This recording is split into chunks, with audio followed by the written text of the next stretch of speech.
അത് വളരെ പ്രധാനപ്പെട്ട ഞെട്ടിക്കുന്ന വിവരമാണ് ഇപ്പോൾ ലഭ്യമായത്. ലഭിച്ചത് UDF ക്യാമ്പിൽ തന്നെയാണ്. ഇപ്പോൾ 8-ാം തീയതി ജൂലൈ മാസം 8-ന് സംസ്ഥാന സർക്കാരിൻ്റെ ഹൈക്കോടതിയിൽ സ്റ്റാൻഡ് പറയേണ്ട അഭിഭാഷകരെ, പ്ലീഡർമാരെ നിയമിച്ച ഉത്തരവ് വന്നു. ഉത്തരവ് 4-ാമത്തെ ഉത്തരവാണ്. ആ 4-ാം ഉത്തരവ് 31 പേരെയാണ് നിയമിച്ചത്. ആ 31 പേരെന്ന് പറയുമ്പോൾ അതിൽ സീനിയർ പ്ലീഡർമാർ, സ്പെഷ്യൽ പ്ലീഡർമാർ അടങ്ങിയ 31 പേരാണ്. അതിൽ നേരത്തെ ABVPയുടെ നേതാവും ഇപ്പോൾ BJPയുടെ സജീവ പ്രവർത്തകനും RSSൻ്റെ കൊലക്കേസ് ഉൾപ്പെടെ വാദിക്കുന്ന അഭിഭാഷകനോടൊപ്പം കേസ് വാദിക്കുകയും ചെയ്യുന്ന ഒരു വ്യക്തിയെ നിയമിച്ചിരിക്കുകയാണ്. ശരത് എന്നാണ് ഈ വ്യക്തിയുടെ പേര്. 2004-2009 കാലഘട്ടത്തിൽ തൃശ്ശൂർ ലോ കോളേജിൽ ABVPയുടെ സജീവ പ്രവർത്തകനാണ്. അന്ന് തൃശ്ശൂർ ലോ കോളേജിൽ പഠിച്ച KSU നേതാക്കന്മാർ ഇന്ന് കോൺഗ്രസിൻ്റെ സമുന്നതരായ നേതാക്കന്മാരായി, UDFൻ്റെ സമുന്നതരായ നേതാക്കന്മാരായി പ്രവർത്തിക്കുന്നുണ്ട്. അന്ന് KSUവിൻ്റെ വിദ്യാർത്ഥി സംഘടനാ പ്രവർത്തന രംഗത്ത് വന്ന ആ കോളേജിൽ വന്നവർ ഇന്ന് മന്ത്രിസഭയിലുണ്ട്.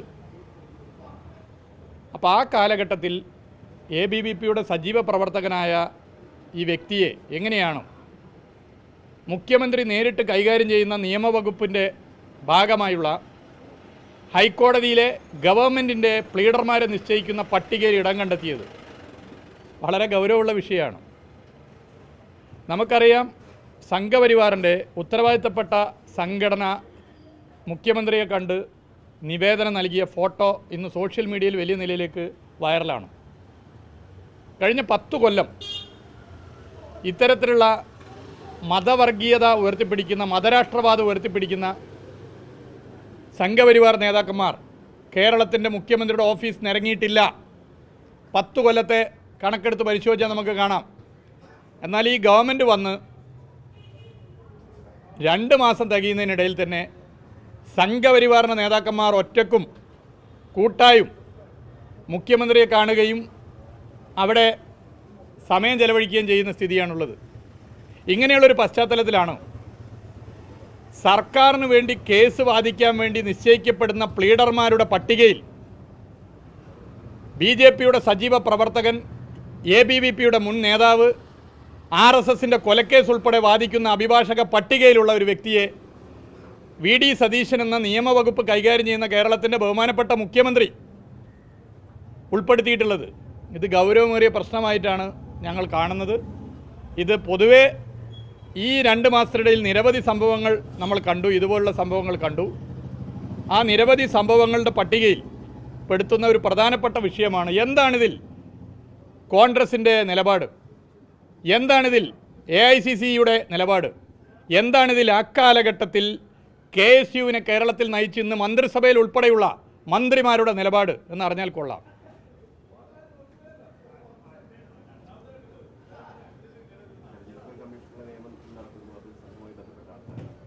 തെരഞ്ഞെടുപ്പ് കമ്മീഷണറുടെ നിയമനവുമായി ബന്ധപ്പെട്ട വിഷയം ഉയർത്തിയത് KPCC ഭാരവാഹിയാണ്. KPCC ഭാരവാഹിയാണ് ആ വിഷയം ഉയർത്തിയത്. അതിനു മുമ്പും സമാനമായ ചില നിയമനങ്ങൾ സംഘപരിവാറുമായി ബന്ധപ്പെട്ട് കേരളത്തിൻ്റെ മുഖ്യമന്ത്രി തന്നെ നേരിട്ട് നിയമിച്ചത് ചർച്ച ചെയ്യപ്പെട്ടതാണ്. അങ്ങനെ ചർച്ച ചെയ്യപ്പെടുമ്പോൾ അതിൽ നിന്ന് ഒരടി പിറകോട്ട് പോകാതെ ഇതുപോലുള്ള ആളുകളെ ഇനിയും നിയമിക്കുന്നു എന്നുള്ളത് ഇവർ തമ്മിലുള്ള കൃത്യമായ നെക്സസിൻ്റെ ഏറ്റവും വലിയ ഉദാഹരണമായിട്ട് നമുക്ക് കാണാൻ വേണ്ടി സാധിക്കും. കേരളത്തിലെ കഴിഞ്ഞ 10 കൊല്ലം ഞാൻ നേരത്തെ പറഞ്ഞു, മുഖ്യമന്ത്രിയുടെ ഓഫീസിൽ സംഘപരിവാർ നേതാക്കന്മാർ നിരങ്ങാറില്ല.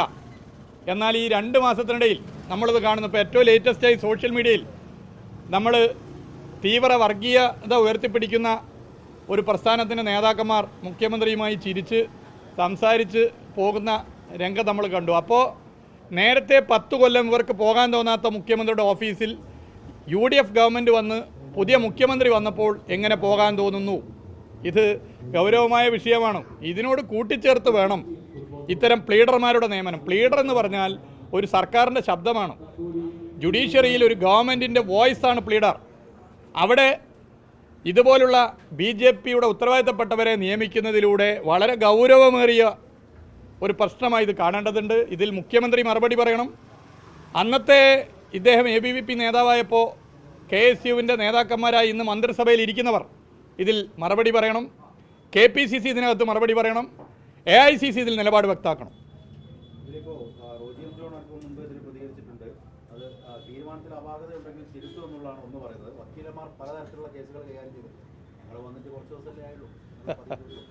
അല്ല, തിരുത്തലുകൾ നല്ലതാണ്. പ്രതിപക്ഷം എന്നുള്ളതിൽ ഞങ്ങൾ ശ്രദ്ധപ്പെടുത്തി ചിലത് തിരുത്തിക്കുക എന്നുള്ളത് ഞങ്ങളുടെ ഉത്തരവാദിത്തമാണ്. ഞങ്ങളത് ആ നിലയിലാണ് രാഷ്ട്രീയ പ്രവർത്തനത്തെ കാണുന്നത്. ഇപ്പോൾ ഒരു മന്ത്രി ഇത് പരിശോധിക്കുമെന്ന് പറഞ്ഞത് പരിശോധിക്കട്ടെ. എന്നാൽ ഇത് എന്തൊരു തിരുത്തലാണ്. ഞാൻ നിയമസഭയിൽ പറഞ്ഞ പോലെ തിരുത്തലുകളുടെ ഒരു ഘോഷയാത്രയല്ലേ നടക്കുന്നത്.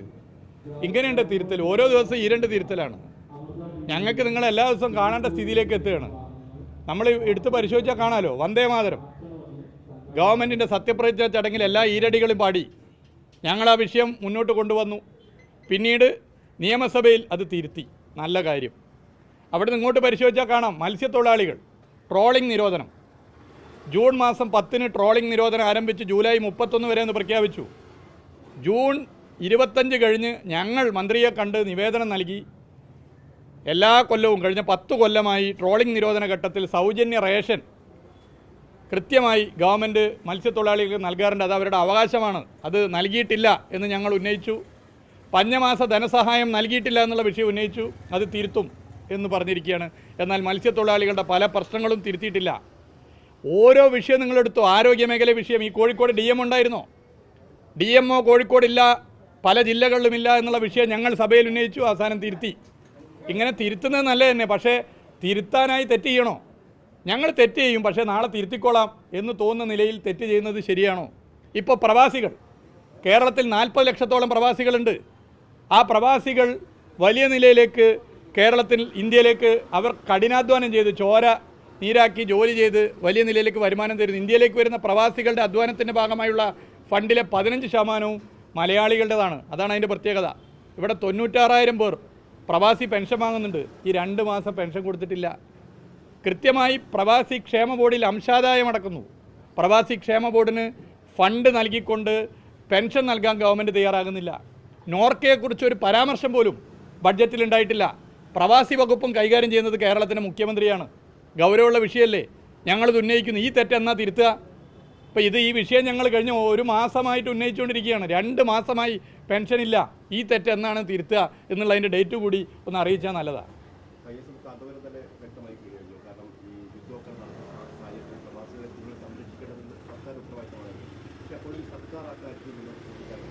അല്ല, നമ്മൾ പൊതുവെ എടുത്ത് പരിശോധിച്ചാൽ, ഇപ്പോൾ പ്രവാസികളുടെ കാര്യം എടുത്ത് പരിശോധിച്ചാൽ കേരളത്തിൽ 40 ലക്ഷത്തോളം പ്രവാസികളുണ്ട്. 40 ലക്ഷത്തോളം വലിയ നമ്പറാണ്. അതിൽ പെൻഷൻ വാങ്ങുന്നവർ ഏറെക്കുറെ ഞാൻ നേരത്തെ പറഞ്ഞു 1 ലക്ഷത്തിലധികം ഉണ്ട്. നമ്മുടെ സമ്പദ്ഘടനയ്ക്ക് എല്ലാ നിലയിലും കരുത്ത് പകരുന്നവരാണ് പ്രവാസികൾ. അവർക്ക് നൽകേണ്ട ഫണ്ട്, പെൻഷൻ അത് പിടിച്ചു വെക്കുന്നതിൻ്റെ ആവശ്യം എന്താണ്? എന്തിനാണ് അവരെങ്ങനെ പ്രയാസപ്പെടുത്തുന്നത്? ഇപ്പോൾ നിങ്ങളെയൊക്കെ കുടുംബത്തിൽ വീട്ടിലും പ്രവാസികളുണ്ടാകും. ആ പെൻഷൻ അവർക്ക് എത്രത്തോളം ആശ്വാസമാണ്. ഈ 10 കൊല്ലം പെൻഷൻ മുടങ്ങിയിട്ടില്ലല്ലോ. LDF ഗവൺമെൻറ് ഭരിച്ച 10 കൊല്ലം പെൻഷൻ മുടങ്ങിയില്ല. LDF ഗവൺമെൻറ് ഭരിച്ച 10 കൊല്ലത്തെ ബഡ്ജറ്റിൽ എവിടെയെങ്കിലും നോർക്കയെക്കുറിച്ച് ഒരു പരാമർശം നടത്താതെ പോയിട്ടുണ്ടോ? ഇല്ല. അപ്പോൾ എന്താണ് ഇവരുടെ സമീപനം എന്നുള്ളത് ഗൗരവമുള്ള വിഷയമാണ്. ഒരുപാട് തെറ്റിപ്പോൾ തിരുത്തി. ആ തെറ്റ് തിരുത്തിയതിൻ്റെ ഈ 2 മാസത്തിൻ്റെ പട്ടിക ഞാൻ എടുത്ത് പറയേണ്ടതില്ല. ഒരുപാട് തെറ്റുകൾ തിരുത്തി. ഈ പ്രവാസികൾക്ക് പെൻഷൻ നൽകാത്ത ഈ തെറ്റ് എന്നാണ് തിരുത്തുക എന്ന് കേരളത്തിൻ്റെ ബഹുമാനപ്പെട്ട മുഖ്യമന്ത്രി ഒന്ന് അറിയിച്ചാൽ കൊള്ളാം.